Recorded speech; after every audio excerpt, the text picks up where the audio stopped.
ஆங்கில 7வது எழுத்தின் பெயர். இதுதான் ஆங்கில 7வது எழுத்து. இந்த எழுத்துடைய பெயர் ஜி. ஜி. இச் இ. ஒரு மெய்யொலி, ஒரு உயிரொலி. ஜி. எடுத்துக்காட்டு: ஜி ஃபார் ஜீன். இச் இ ஜி இன் ஜீன். இரண்டாவது எடுத்துக்காட்டு: ஜி ஃபார் ஜீன். இச் இ ஜி இப் ஜீன். இரண்டு எடுத்துக்காட்டுகள் கொடுத்திருக்கிறேன். ஒன்று ஜி என்ற எழுத்தை வைத்து ஜீன், இரண்டாவது ஜே என்ற எழுத்தை வைத்து ஜி. இந்த ஒலியை ஜி அந்த ஜே இன் ஒரு பகுதி இந்த ஒலியை குறிக்கும். பாருங்கள்,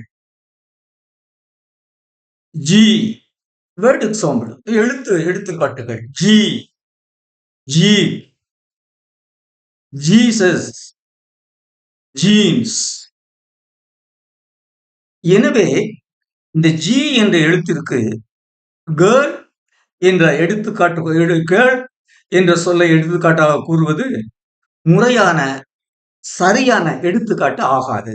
காரணம், இந்த ஜி என்பதில் இரண்டு எழுத்துக்கள் இருக்கு. ஒன்று முதல் ஒலி இச் இச் என்ற மெய்யொலி, இரண்டாவது ஒலி இ என்ற ஒரு நெட்டு உயிரொலி.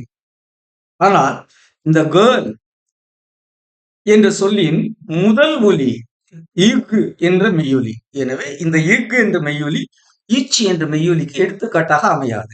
அது போன்று இரண்டாவது உயிரொலி அ என்ற உயிரொலி, இது இந்த இ என்ற உயிரொலிக்கு எடுத்துக்காட்டாக அமையாது. எனவே ஜி என்ற எழுத்திற்கு வேர்ட் என்ற பெயரை எடுத்துக்காட்டாக கூறுவது சரியான எடுத்துக்காட்டாக அமையாது.